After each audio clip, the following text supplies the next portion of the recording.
Hi everyone, आज का ये वीडियो हम अहोई अष्टमी जो कि मंडे को 17 अक्टूबर को पड़ेगा उसके बारे में बना रहे हैं। अष्टमी पर विशेष पूजा के साथ संपूर्ण कथा का पाठ करने से जीवन में संतान सुख प्राप्त होता है। हमारे देश में हर त्यौहार का अलग अलग महत्व होता है।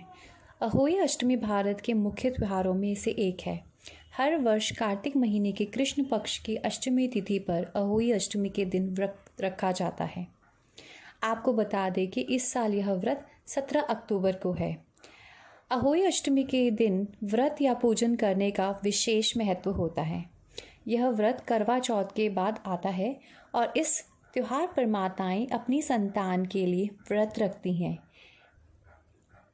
अहोई अष्टमी पर पूरे दिन निर्जला व्रत करने का सबसे अधिक महत्व होता है। आपको बता दूं कि यह व्रत मुख्य रूप से माताएं अपनी संतान की सुख और समृद्धि के लिए रखती हैं। ऐसा माना जाता है कि यह व्रत करने से उनकी संतान की दीर्घ आयु होती है। अहोई अष्टमी की व्रत कथा। एक गांव में एक साहूकार अपनी पत्नी और 7 बेटों के साथ रहता था। उसकी पत्नी घर की दीवारों को पोतने के लिए मिट्टी लेने खदान में गई और खुरपी से मिट्टी खोदने लगी। जब वह मिट्टी निकाल रही थी उस वक्त खुरपी से एक स्याहू का बच्चा मर गया। इसके बाद साहूकार की पत्नी ने अपने हाथों से ही हुए हत्या पर विलाप शुरू कर दिया और वह दुखी होकर अपने घर लौट आई। कुछ समय के बाद उसका एक बेटा बहुत बीमार हुआ। साहूकार ने उसका बहुत इलाज करवाया, लेकिन कुछ दिनों के बाद उसकी मृत्यु हो गई। ऐसे ही उसके अन्य 3 बेटों की भी मृत्यु हो गई। इन सब के कारण साहूकार और उसकी पत्नी बहुत चिंतित हो गए।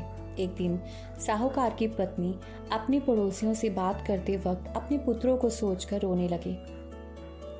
रोते रोते उसने बताया कि जब वह खदान में खुरपी से मिट्टी खोद रही थी तब गलती से उसके हाथों एक स्याहू के बच्चे की हत्या हो गई थी और उसके बाद से ही उसके 7 बेटे में से एक एक करके सभी की मृत्यु हो गई। यह बात सुनकर पड़ोस की औरतों ने साहूकार की पत्नी से कहा कि तुमने जो पश्चाताप किया है उससे तुम्हारा आधा पाप खत्म हो चुका है।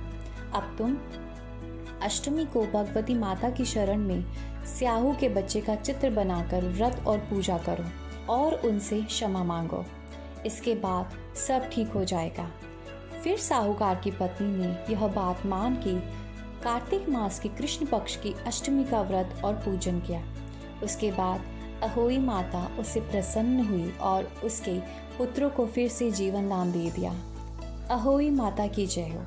यह कथा अपने संतान के जीवन में सुख, समृद्धि और परिवार में खुशियां प्रदान करेगी।